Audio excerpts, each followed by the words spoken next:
कलयुग एक ऐसा युग जिसमें अधर्म अपने उच्चतम स्तर पर होगा। धीरे धीरे मानवता का पतन होता जाएगा। दोस्तों, आप लोगों ने कलयुग की शुरू और खत्म होने की कई सारे किस्से या कहानी सुनी होंगी, लेकिन आज हम आपको पुराणों के पूर्ण अध्याय से लेकर कलयुग की शुरू और अंत का पूरी जानकारी देंगे। आइए वीडियो को विलंब न करते हुए आरंभ करते हैं।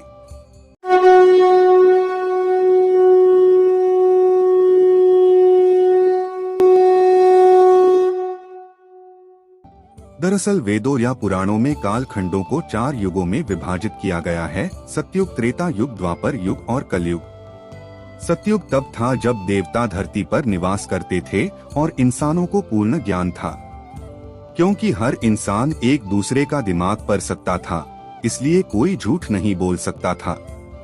देवों के धरती लोग छोड़ते ही त्रेता युग का आरंभ हुआ और इस युग में श्री राम ने जन्म लिया। और जब उन्होंने अपने शरीर त्यागा तब द्वापर युग आरंभ हुआ और इस युग में श्री कृष्ण ने जन्म लिया। श्री कृष्ण ने जब अपने देह त्याग कर बैकुंठ की ओर प्रस्थान किया तब कलयुग की आरंभ हुई। सूर्य सिद्धांत के अनुसार अगर गणना करें तो श्री कृष्ण ने अपने देह 18 फरवरी की मध्य रात्रि में 3102 ईसापुर में अपने देह त्यागी थी। इस हिसाब से यह 2019 में 5121 साल पहले हुई घटना बनती है। श्री कृष्ण ने अपने देह त्यागने से पहले ही यह भविष्यवाणी कर दी थी कि जब वो अपने देह त्यागने के ठीक पश्चात कलयुग की प्रारंभ होगी।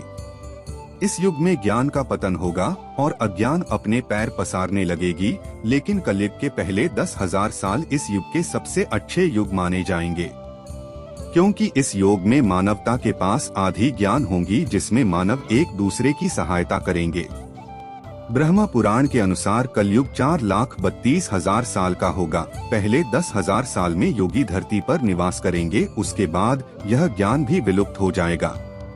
उसके बाद कलयुग का सबसे बुरा दौर होगा। बिना ज्ञान के मानव एक जानवर के बराबर होगा जो अपने फायदे के लिए दूसरों को कष्ट देगा। तब भगवान का नाम लेने वाला कोई नहीं होगा और मानव जाति का जीवन काल बहुत ही छोटा हो जाएगा। तब ना ही कोई नियम होंगे और ना ही कोई कायदे।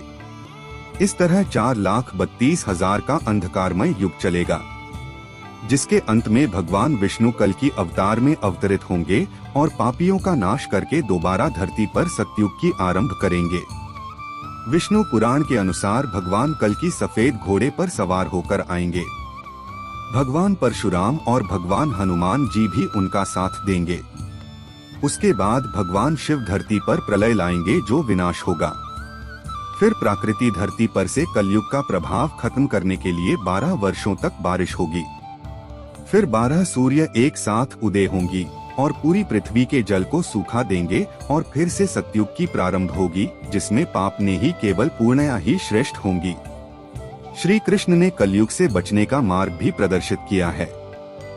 श्री कृष्ण ने कहा है, योग चाहे कोई भी हो, मार्ग सदा एक ही रहेंगे। धर्म और अधर्म का निर्णय हमारे ऊपर है। हम किसका चुनाव करते हैं वही हमारा भविष्य निर्धारित करता है।